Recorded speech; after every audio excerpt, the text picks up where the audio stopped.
What's up, fight fans? This is Kurt DeVille with Counter Punch Boxing News, and real quick, man, I want to get this off my chest. I remember the remarks that Abel Sanchez,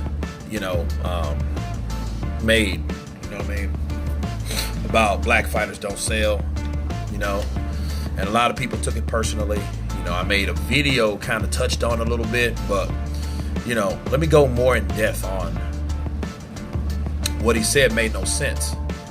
And what he's trying to say is the slickness, the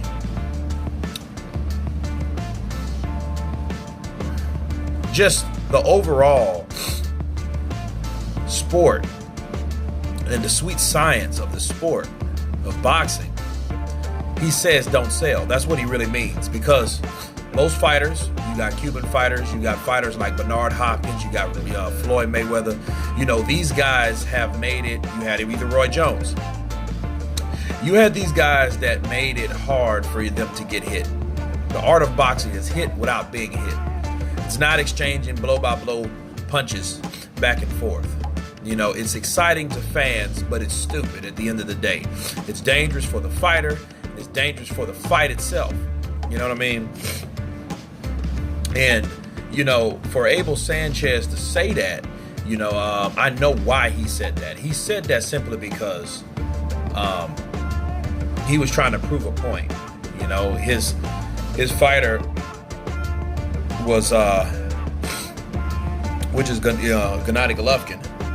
Gennady Golovkin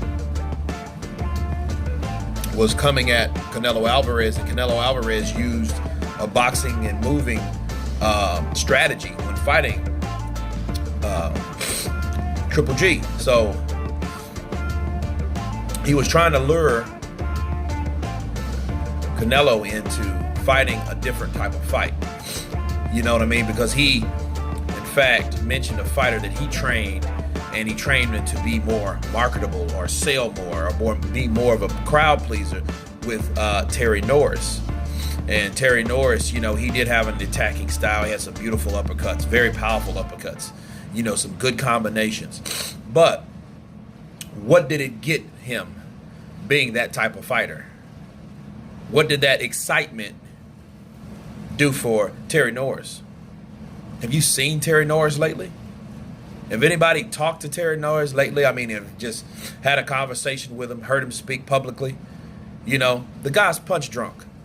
So if that's what you call, oh yeah, I did Terry Norris a favor, you didn't do him a fucking favor. You affected this man's health permanently by telling him to go in, take shots, throw these type of shots, taking all these risks by throwing these shots, leaving yourself open to get hit with these punches that devastate your cranium. That stuff is cerebral, bro, when you get hit in the head. So I don't know what he's talking about. So he didn't do anybody a favor. He got Terry Norris knocked out. He got Terry Norris to a point in his career where he missed the biggest payday of his career because he was going to fight Oscar De La Hoya. And he gets knocked out by Keith Mullins at fucking Journeyman. He just got out of freaking Navy. You know what I mean? Or he was a Marine or something like that. Because I remember Keith Mullins. You know what I mean? And he knocked out Terry Norris because of Terry Norris' style, because he was trained or instructed in the wrong manner. See, maybe, just maybe, if it wasn't for Abel Sanchez's instructions of being, attacking all the time instead of using your fucking brain and hit a guy and playing it safe and scoring for points and not getting hit, you know what I mean, and staying in good condition like real fighters supposed to do that care about their fucking health after they stop boxing. If he would have done that, baby, he wouldn't be talking all punchy right now. And it's not funny. It's not a laughing matter at all. It's real. So Abel Sanchez says, oh, well, black fighters don't sell because they too slick. They don't exchange punches like they supposed to. They don't take risks. Well, look, here's the deal. They don't supposed to take a lot of risk. You think Floyd Mayweather made all that fucking money by taking risks? No, he made all that fucking money by being smart. Now look at him now. He can have a decent conversation. He can articulate his words, the words that he can articulate, right? You know, he has common sense. He can get around. He can move. He can go out to eat. He can do whatever he wants to do. comfortably and healthy wise, the healthy way, you know. So he's not all affected by the sport like other fighters. You know what I'm saying? And so he wouldn't have done that. He wouldn't have been in this position listening to some motherfucker like Abel Sanchez saying you could go in there and fight like a cockfight, like you some roosters. You know what I mean? That's fighting, but that's not boxing. Boxing wasn't intended like that. Yeah, sometimes you're gonna go blow for blow because boxing is emotional, but you don't do that each and every fight. Okay, you got to have some common sense, some strategy, and you have to care more for your fighter in order for not to see him get hurt or beat up or take that type of punishment.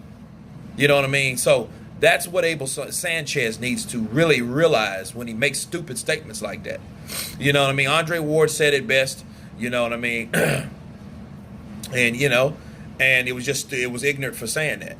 But I know why he said that. But he brought black fighters into it, like they are the cornerstone. And Canelo wasn't a black fighter. He just should have said slick fighters, not black fighters. You know what I'm saying? Why would you even bring that up?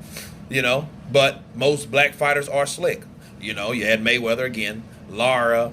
You know, Zab Judah was pretty slick until his endurance he got tired, and you was able to hit him.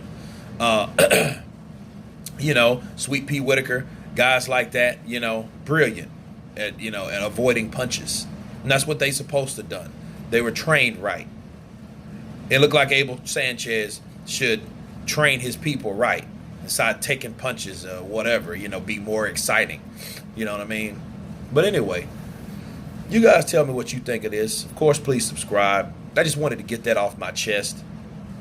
And you guys been counterpunched. Peace.